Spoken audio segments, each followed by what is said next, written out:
A millionaire businessman follows a homeless woman who buys a luxury ring. But when he discovers its connection to a hidden tragedy, his life and his conscience will never be the same again. The air conditioning in the luxury jewelry store offered a respite from the stifling afternoon heat. The display cases sparkled with jewels that seemed to capture and multiply the light. Marcos adjusted his watch, an elegant and discreet model, while he waited for the manager to bring him the exclusive design he had requested. Suddenly, an unusual movement caught his attention. A woman entered. Her appearance was in stark contrast to the opulence of the place. Tangled hair, worn and dirty clothes, and sandals on the verge of breaking. The employees exchanged disapproving glances, but she didn't seem to notice. She walked with eerie confidence toward the main counter, where the most expensive pieces rested under strict guard. Marcos, a man accustomed to details, could not help but frown. There was something out of place about that scene. A beggar in a jewelry store of this level? He thought while crossing his arms and leaning slightly, as if the change of angle would allow him to better understand what was happening. The woman stopped in front of a display case and, without hesitation, pointed to a white gold ring with a small diamond embedded in it. The employee, incredulous, looked her up and down before approaching. Marcos overheard the conversation. "Are you sure you want to see this piece?" the clerk asked, his tone barely concealing his skepticism. The woman nodded firmly, pulled out a small, dirty cloth envelope, and placed it on the counter. From inside, she extracted several carefully folded bills, forming a pile that seemed to defy logic. "I'll take him," she said in a soft but firm voice. The transaction was carried out in tense silence. The other customers watched furtively, but no one dared to say anything. The manager wrapped up the ring with a stiff gesture, and after handing the box to the woman, watched her leave without another word. Marcos felt a pang of curiosity stab at his mind. The image of the woman kept repeating itself in his head, like an impossible riddle to solve. Without thinking twice, he left the store. Outside, the sun beat down on his linen suit. He looked around and saw the woman walking with a firm step in the distance, ignoring the hustle and bustle around her. Marcos, who had always controlled every aspect of his life, felt an irrational impulse. He followed her. As he crossed avenues and alleys, the woman's figure remained constant, as if she knew every corner of the city. Her worn clothes did not match her bearing and determination. "Who is it?" he wondered. Marcos, a businessman accustomed to multi-million-dollar deals, was not used to wasting time on small mysteries. But this was different. The scene at the jewelry store had disturbed him in an inexplicable way. This woman did not fit into any mold, and that worried him.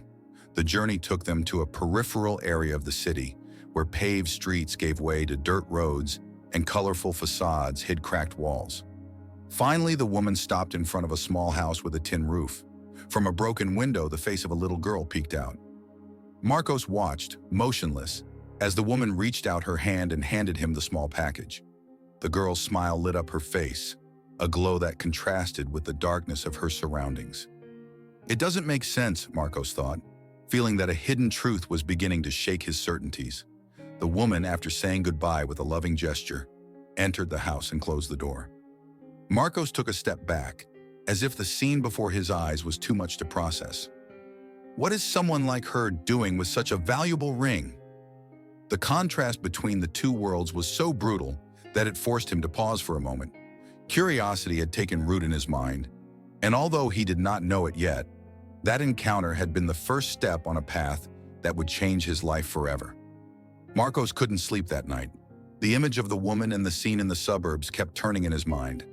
There was something about her calm gaze and her determination, that deeply disturbed him. At dawn, still without answers, Marcos decided he had to know more. Hours later, sitting in his car, he looked from a distance at the small house where the woman had given the ring. It was a humble place, with peeling walls and an improvised garden where a few flowers struggled to survive. The door opened, and there she was. Anna, as he would later discover her name, came out with the same calm as the previous afternoon, carrying a small cloth bag on her shoulder. Marcos started the engine and began to follow her, keeping a safe distance. The streets changed as Anna walked. First dirt roads, then avenues full of noise and movement. She moved forward without hurry, as if time had no power over her. Finally, she stopped at a downtown park. Marcos watched from a distance as Anna sat down on a bench and pulled something out of her bag, a small, carefully wrapped package. A few minutes later, a skinny, barefoot girl came running from the other end of the park. Anna greeted her with a smile, handing her the package. The girl quickly opened it, her eyes lighting up at what was inside, a piece of bread and an apple.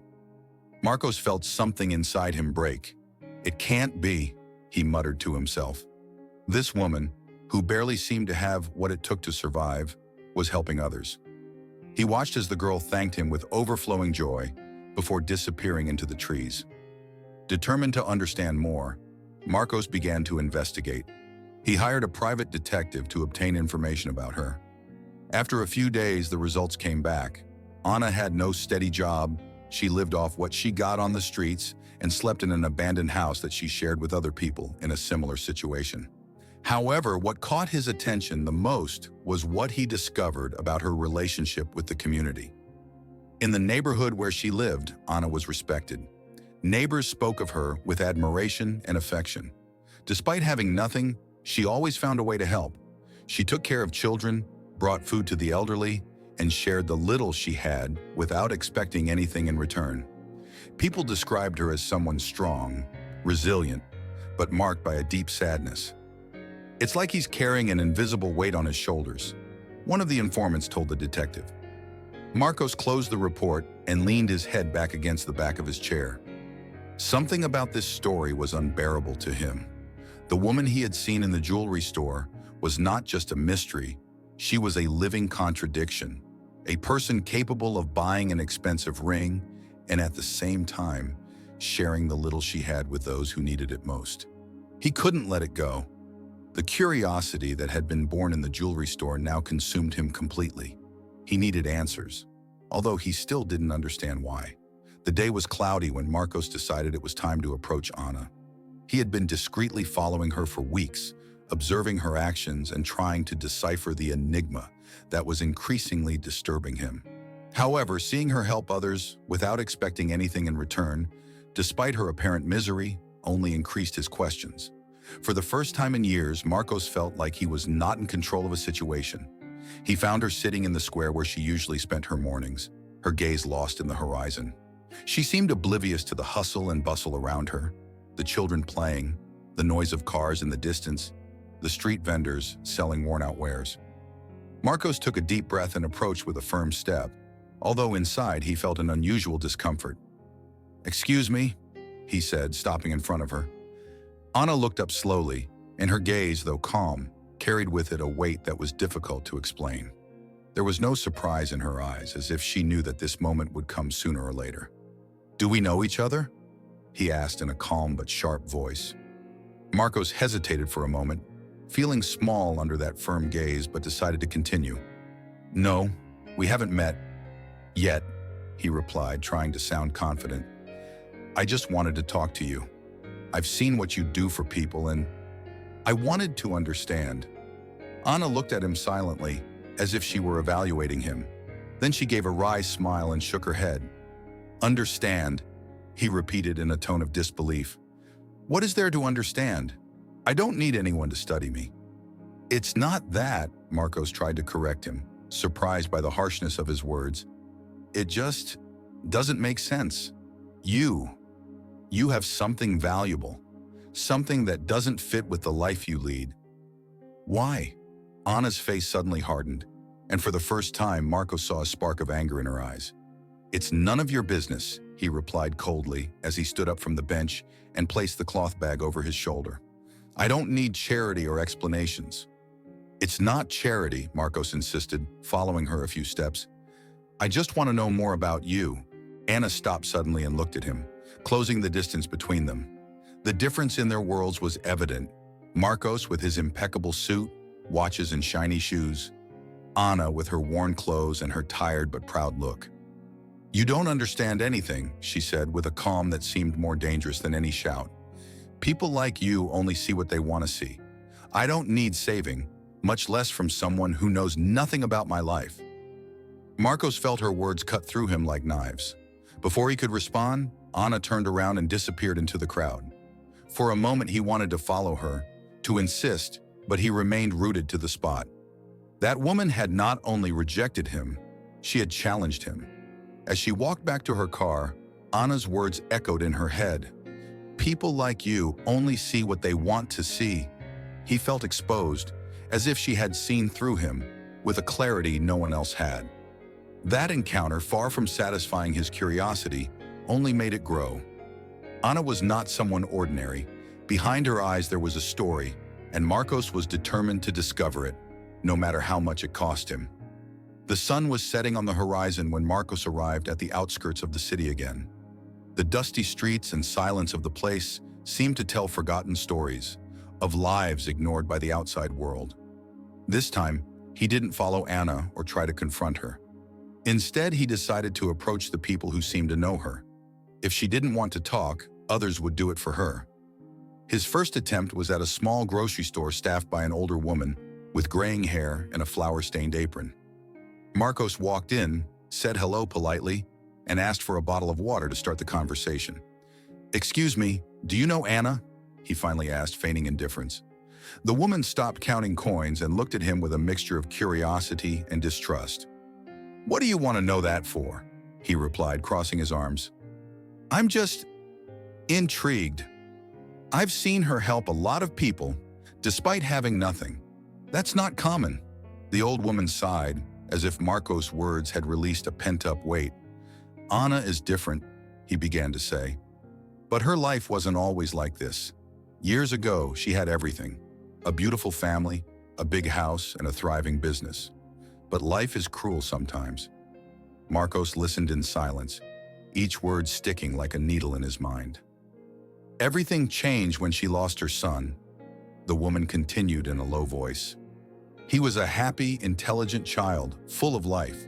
He died in an accident. A damn accident that should never have happened. They say it was the fault of a company, one of those that only think about money and not about people." "What kind of accident?" Marcos asked with a lump in his throat. "A collapse in a building where the child used to play," she replied. "The company never took responsibility. They said it wasn't their fault, that they had taken all precautions." Lies. Since then, Anna has lost everything. The family fell apart, she sold what she had to survive, but she never stopped helping others. It's as if she carries the blame of the whole world on her shoulders. Marcos felt a chill run down his spine. The woman's story seemed distant and at the same time, terribly close. He remembered his own years as a businessman, when difficult decisions were justified with figures and balance sheets. He never thought about the people who might be left behind. A landslide, the word rang in his mind like a bell. "Do you know which company it was?" he insisted, trying to remain calm. "No, no one here knows," the woman replied. "But for Anna, it doesn't matter. She lost her son, and with him, her whole world." Marcos walked out of the store with the bottle of water untouched. He leaned against his car, staring out into the distance without really seeing anything.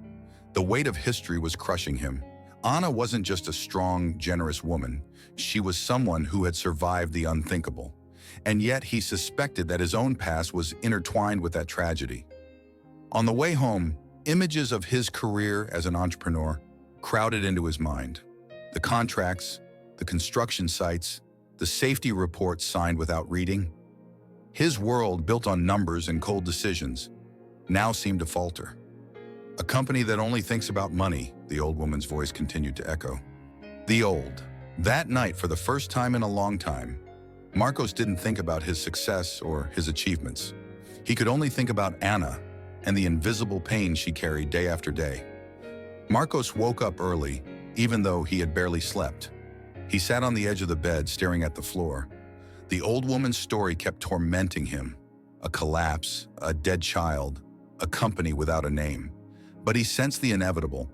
There were too many familiar details in this tragedy, like shadows returning from the past. I couldn't ignore it. I needed answers. He went to his office in the city center, an imposing skyscraper that seemed to defy the clouds. He went up to the top floor, where his office with its large windows allowed him to see the entire city. From there, everything looked small, controllable. But that morning, nothing seemed stable. He turned on his computer and began searching through his company's old files. Project names, contracts signed years ago. One caught his eye. Vista Bella Residential, Peripheral Expansion Project. The document was dated more than a decade ago. Marcos opened the report. It was about an ambitious construction project on the outskirts of the city, a complex of buildings intended for affordable housing. He remembered the project vaguely. It had been one of the first big contracts of his career, a springboard that propelled his company towards success. However, as he turned the pages of the report, one detail froze him. Reported incident, partial collapse of structure in development zone. Date, April 12th, no casualties reported. Marcos stood up abruptly. No reported victims. Those words echoed through his mind like a distorted echo. It was a lie that at that moment he had accepted without question. He remembered how, in his eagerness to move forward, he had blindly trusted the reports of his engineers and lawyers, signing whatever was put before him. The numbers added up. The work continued. The memory hit him hard. It had been his project, his responsibility. He had been part of that chain of decisions that ignored the suffering of others. Unable to stay in the office, he stepped outside and drove aimlessly, but his hands led him back to Anna's neighborhood. This time, not to watch her from the shadows, but to face the truth he now knew. He parked near the same store where he had spoken to the old woman and walked up to the small, tin-roofed house. He took a deep breath in front of the weathered door before knocking. Several seconds passed before Anna appeared. Her gaze was harder than the first time. "You again?" he asked coldly. Marcos couldn't hold his gaze for long. "I need to talk to you," he said, his voice weaker than he would have liked. "About the past." Anna frowned and remained silent, as if waiting for an explanation that never came. Marcos took a deep breath, determined to face what he had avoided for so long. I think I was part of what happened to your son," he finally confessed, feeling that each word ripped a piece of his soul. "My company was involved in that collapse." For a moment, time seemed to stand still. Anna's face became a mask of disbelief and suppressed rage. Her hands trembled slightly, but she said nothing. She just stared at him, her intensity burning. "Go away," she whispered, but her voice was laced with venom. "Anna, please." Marcos tried, but she interrupted him. "Go away," she shouted, taking a step towards him. Marcos instinctively recoiled, feeling an unbearable weight on his chest. He couldn't blame her. She had ruined his life, even if he hadn't known it at the time. But he couldn't leave. Not yet. "I'm not going to leave this like this," he finally said, his voice weak.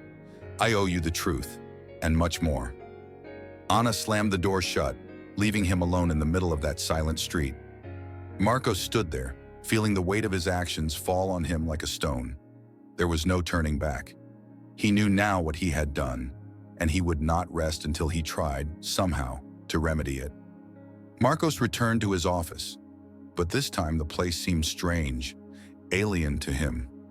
The glass walls, the immaculate furniture, and the framed certificates that had once been symbols of success now suffocated him. Sitting at his large desk, he looked at the report of the Vista Bella Residential open before him. Those words, "No reported victims."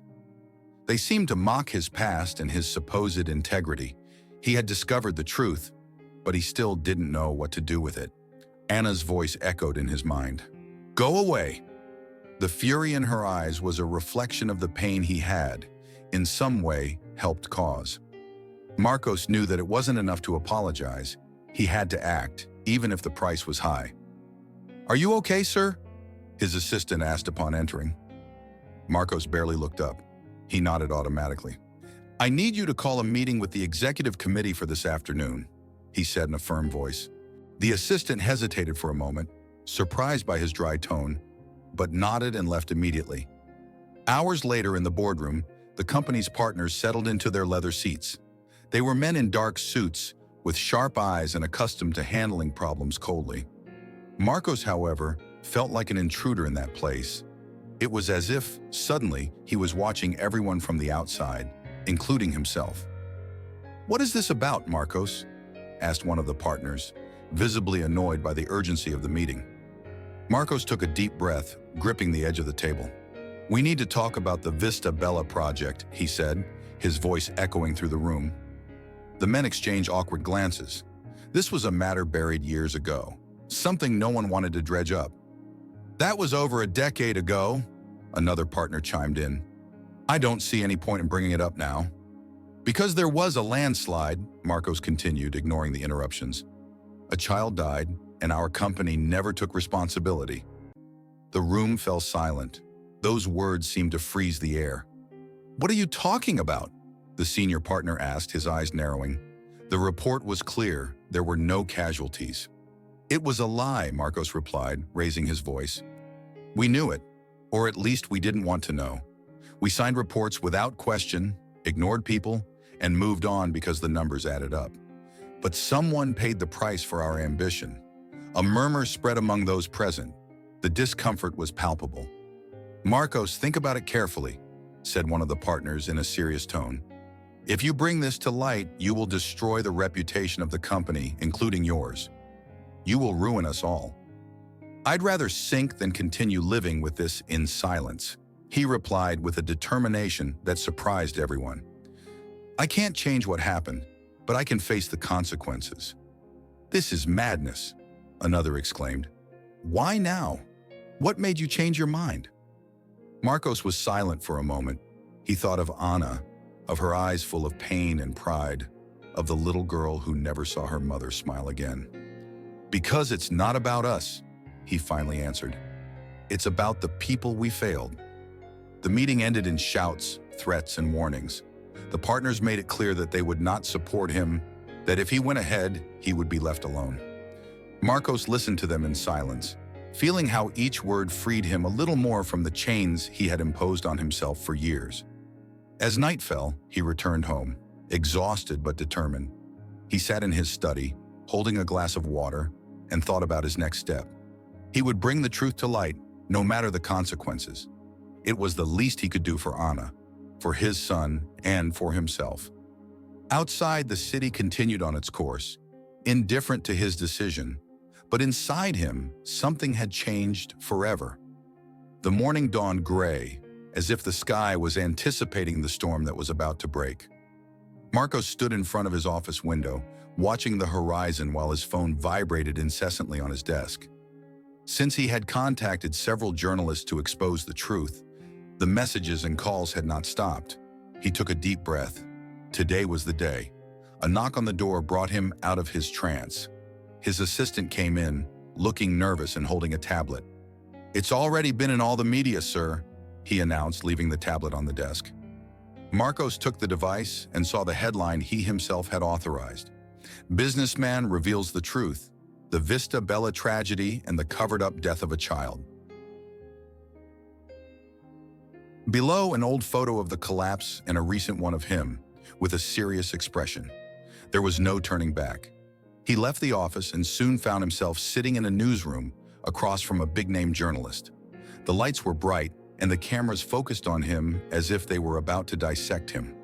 "Mr. Marcos Moreira, you have confessed that your company was responsible for a fatal accident that occurred more than a decade ago. Why do you decide to speak out now?" the journalist asked coldly. Marcos cleared his throat, his voice firm even though he felt a knot in his stomach.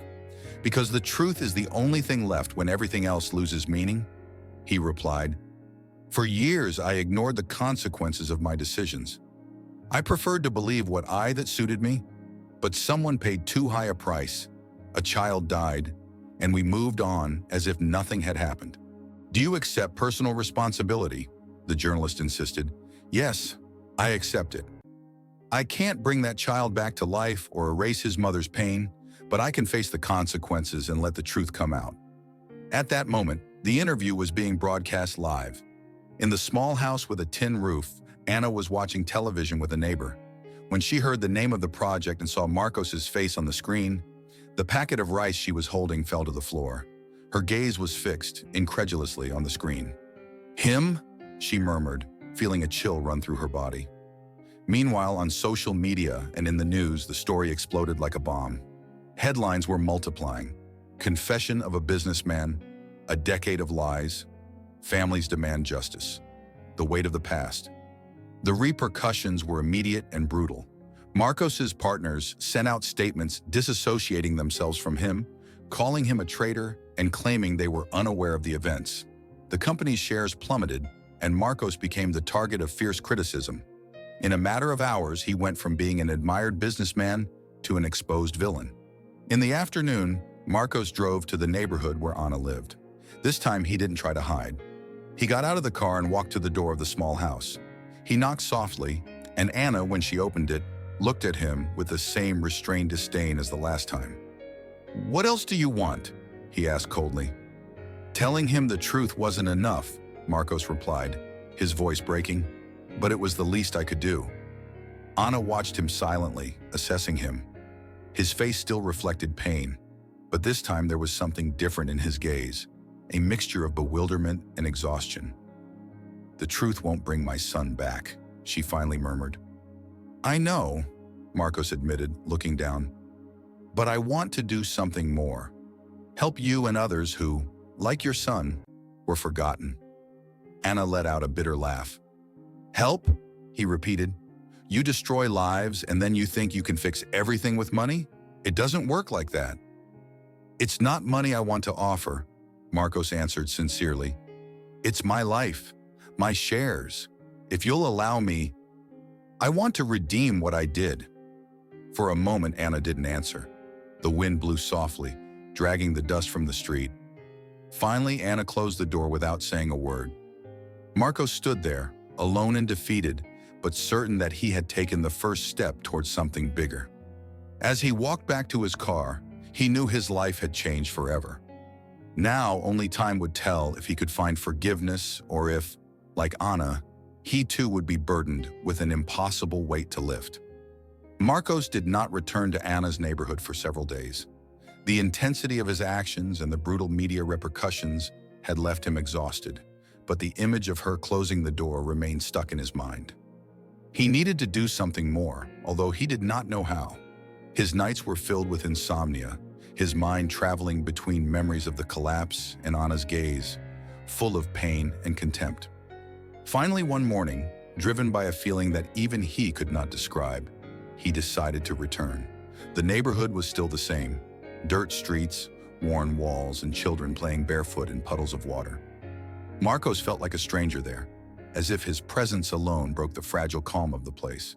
He walked to Anna's house and knocked softly. This time she opened the door without surprise, as if she had known he would return.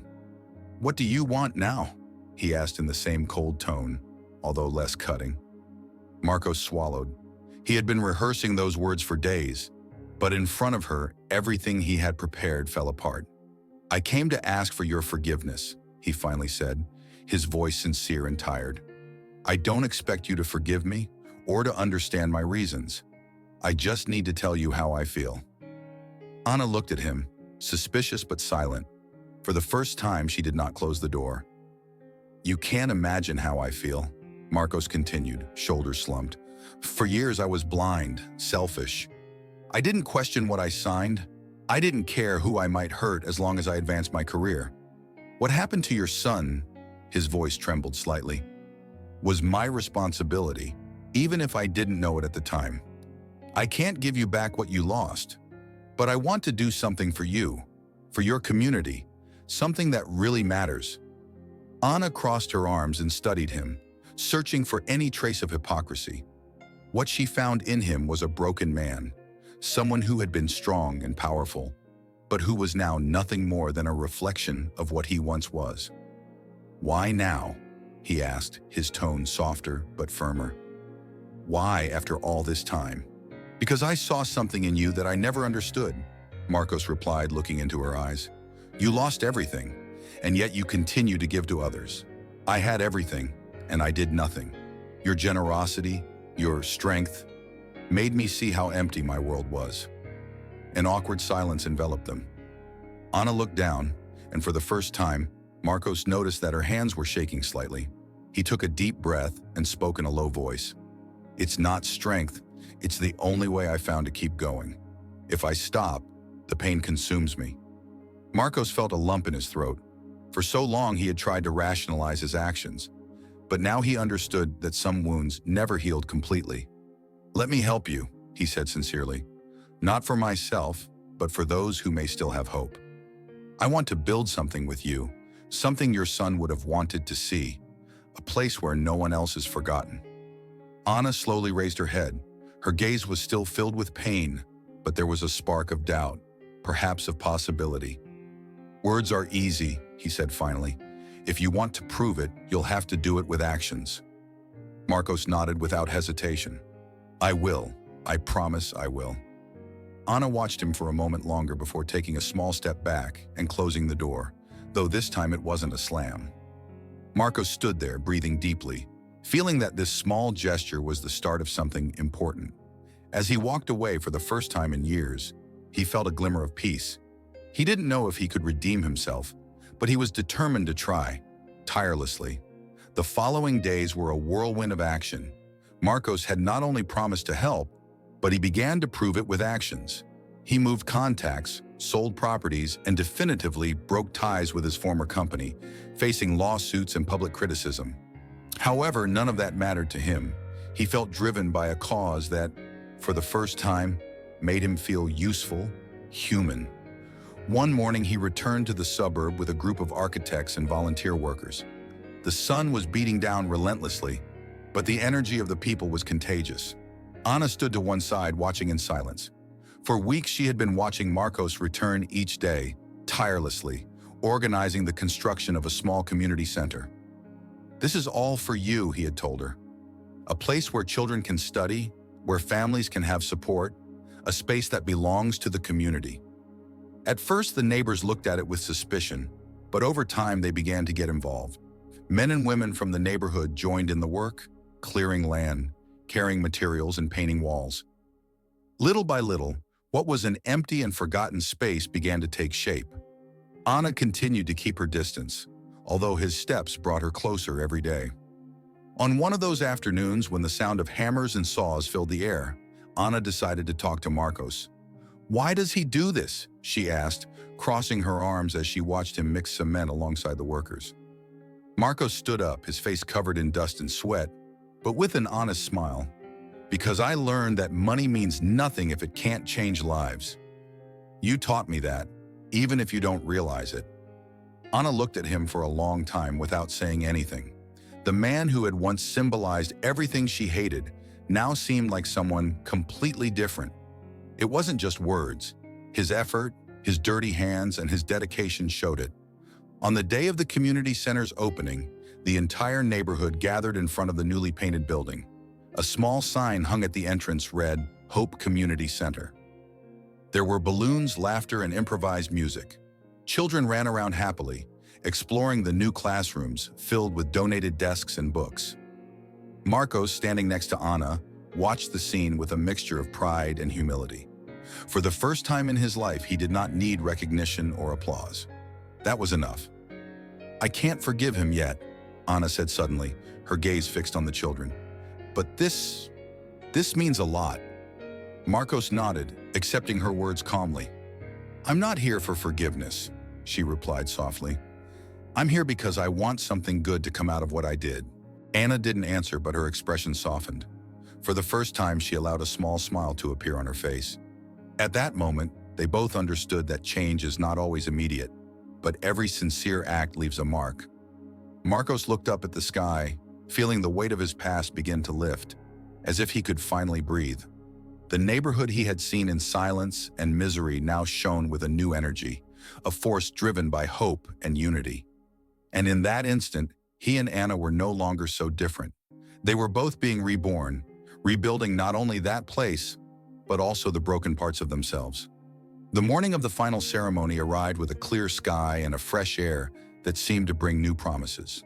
Hope Community Center, it had become a symbol of rebirth, not only for the neighborhood, but also for the lives of those who had worked on its construction. The hustle and bustle of neighbors filled the space, mothers carrying their children, old people smiling from newly installed benches, and young people organizing activities in classrooms. Marcos, standing near the entrance, watched everything in silence. He was dressed in a simple shirt with no trace of the businessman he used to be. He felt the weight of his mistakes, but also the lightness of knowing that he had begun to make amends. Anna appeared in the crowd. Her presence was still remarkable for the calm she radiated, but something had changed about her. She walked with her head held high and her shoulders relaxed, as if an invisible weight had begun to lift. In her hands, she held a small bouquet of wildflowers, modest but vibrant. "Good job," she said as she reached Marcos, glancing at him sideways. "I never thought you'd actually do it." "Me neither," he replied with a shy smile. "But I guess someone had to show me the way." Anna shook her head, suppressing a smile. Then together they walked towards a small makeshift platform where the community was waiting for them. A group of children began to applaud as they walked up, followed by the rest of the neighbors. Marcos took the microphone, his voice firm but humble. "This place is not mine. It is yours," he began, looking at the families gathered together. "I learned, thanks to people wiser and stronger than me, that the real value of a life is in what we do for others. What happened here cannot erase the past, but it can build a different future." The applause rang out, but Marcos looked away at Anna, who was watching him from a corner. His words weren't just for the community, they were for her, for his son, and for the version of himself he had left behind. Anna slowly walked up to the stage and took the microphone. The crowd fell silent. No one was used to seeing her speak in public. "This place means more than just a building," he said quietly. "It is proof that even in the worst tragedies, something good can emerge if we are able to change." He paused and looked at the children, who smiled without fully understanding the weight of his words. "I want each of you to remember this. Never lose hope. We can always start over, even if everything seems lost." The tears in Anna's eyes did not go unnoticed. Marcos watched her, feeling that, although she had not said it directly, those words were a small gesture of forgiveness. At the end of the day, as the sun set behind the distant buildings, Marcos and Anna stood in silence in front of the community center. The neighbors were beginning to leave, leaving behind laughter and promises to return the next day. "And now what?" Marcos asked, looking at the horizon. Anna looked at him seriously before answering. "Now we move on. There are more people who need help, more stories to change." Marcos nodded, understanding the meaning of her words. His previous life had ended, but a new one had just begun. "Then let's begin," he said with calm firmness. The two of them walked away from the center together, walking slowly through the streets that had once witnessed suffering and despair. Now those same streets were symbols of redemption and future. The shadows of the past would not disappear entirely, but in every act of kindness, in every life touched, they were building something bigger than themselves. Something that, perhaps, Anna's son would have wanted to see. A world where hope always finds its way. On the horizon, the sun was setting, leaving a golden glow that seemed to illuminate his steps. Hope Community Center was just the beginning. The story of Mark and Anna teaches us a profound lesson. No matter how far we have come, or how many mistakes we have made, there is always the possibility to redeem ourselves and create something positive. The true value of a person is not measured by their material success, but by the actions they choose when they face the truth. What about you?